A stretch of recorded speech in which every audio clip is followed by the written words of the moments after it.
दोस्तों, अक्सर कुछ लोग इस बात से परेशान रहते हैं कि क्या जिन्नात सच में होते हैं, और अगर होते हैं तो वो दिखते कैसे हैं? क्या वो लोग भी हमारी तरह ही दिखते हैं या हमारी तरह ही शादी करते हैं? दोस्तों, शायद आप जानकर हैरान हो, लेकिन जिन्नात बिल्कुल हम इंसानों की तरह ही होते हैं। हाँ, बस वो हमारी तरह दिखते नहीं।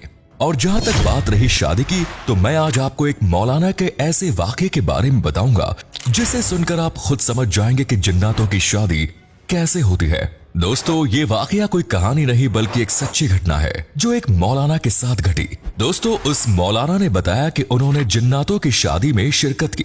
मौलवी साहब ने ये वाकया सुनाते हुए कहा कि मैं एक रोज रात को सो रहा था, तभी किसी ने दरवाजा खटखटाया। मेरी आदत है कि मैं कितनी भी गहरी नींद में सोता हूँ, लेकिन दरवाजा खटखटाने की आवाज से मेरी आंख खुल जाती है। तो दरवाजे की आवाज सुनकर मैं उठ गया। जब मैंने दरवाजा खोला तो दो नौजवान मेरे सामने खड़े और मैंने उनसे पूछा, क्या काम है भाई साहब? तो उन्होंने जवाब दिया, मौलाना साहब, हमारे यहाँ शादी है, इसीलिए आपको निकाह पढ़ाने के घर से लेने आए हैं। मैंने उनसे कहा कि मुझे माफ कीजिए, मैं आपको नहीं जानता हूँ और ना ही पहचानता हूँ। आप कहाँ से आए हैं? उन्होंने कहा, हम पड़ोस वाले गांव से आए हैं। इनमें से एक शख्स ने बताया कि मेरा नाम जिंजार है। मौलाना साहब ने दिल में सोचा कि ये तो बड़ा अजीब नाम है। कुछ देर बातचीत के बाद मैं उनके साथ चल दिया। मौलाना साहब आगे बताते हैं कि मार्च का महीना था और रात थोड़ी थोड़ी ठंडी थी और वो दोनों आगे आगे चल रहे थे।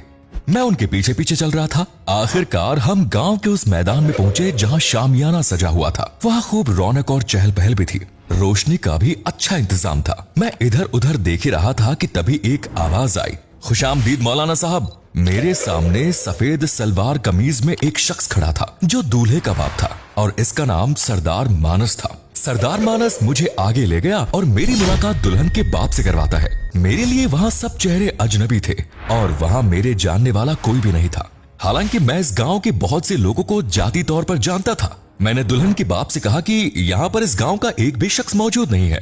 इस पर उन्होंने जवाब दिया, अच्छा तो ये मसला है। उन्होंने एक लड़की को आवाज दी और कुछ कहा। मौलाना साहब कहते हैं कि मैं दूर से काशी को आते देखा जो इस गांव में दुकानदार था। फिर काशी साहब मेरे पास आए। मैंने उनसे पूछा कि आपकी दुकानदारी कैसी चल रही है? उन्होंने चौंकते हुए कहा, अच्छी चल रही है। इस दौरान मुझे दुल्हन के वालिद ने कहा, मौलाना साहब आ गए। मौलाना साहब आइए और निकाह पढ़िए, बहुत देर हो रही है। मैंने जाकर उनका निकाह पढ़वाया। उन्होंने मुझे मिठाई और पैसे भी दिए और फिर मुझे खाना भी खिलाया जो बेहद ही लजीज था। ये सब करके मैं तुरंत घर आ गया। जब मैं सुबह उठा, उन लोगों से मिला और रात के बारे में पूछा तो उन लोगों ने कहा कि हमने तो किसी भी शादी में शिरकत नहीं की है, हम तो घर पर ही थे। ये सब सुनकर मौलाना साहब बहुत हैरान हुए और घर वापस आ गए। उन्होंने घर आकर जब मिठाई और पैसे देखे तो उन्हें यकीन हो गया कि मेरा कोई ये वहम नहीं, बल्कि मैंने तो सच में कल रात में शादी में शिरकत की थी। बाद में मुझे ये अंदाजा हो गया कि जिस शादी में मैंने शिरकत की वो इंसानों की नहीं बल्कि जिन्नातों की थी। मौलाना कहते हैं कि आज भी जब मुझे वो वाकया याद आता है तो मेरे रोंगटे खड़े हो जाते हैं कि मैंने अपनी जिंदगी में एक जिन जादी का निकाह पढ़ाया। ये तो अच्छा था कि वो बुरे जिन्नात नहीं थे बल्कि नेक और मुसलमान जिन्नात थे। दोस्तों, दरअसल ये जिन्नात दूसरे लोगों का रूप धारण कर शादी में आए। आपको शायद पता ना हो, लेकिन जिन्नात ऐसे होते हैं कि वो हर किसी की शक्ल इख्तियार कर सकते हैं। ये कभी कुत्ते बन जाते हैं तो कभी इंसानों का रूप धारण कर लेते हैं। अब आइए जरा ऐसे ही जिन्नातों के एक और किस्से पर नजर डालते हैं जहां शायद आपको इस सवाल का जवाब भी मिल जाए कि इंसान जिन्नात से या फिर जिन्नात इंसान से शादी कर सकते हैं या नहीं।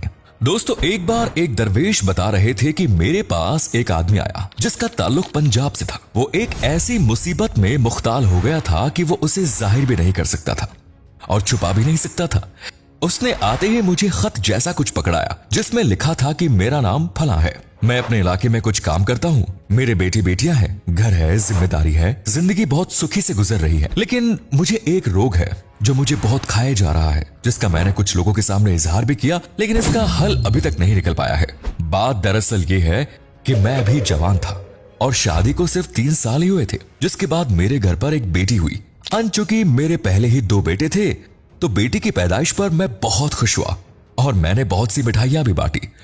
लोग आ रहे थे, मिठाई ले रहे थे, पर उन्हीं लोगों में एक औरत ऐसी भी थी जो एक दफा मिठाई ले गई, फिर दूसरी दफा भी ले गई, पर जब वो तीसरी दफा आई तो मैंने मिठाई देने से इनकार कर दिया। उसने मेरा हाथ थामा और कहने लगी कि तू मेरा मुंह मीठा करा दे, मैं तेरा जिस्म मीठा कर दूंगी।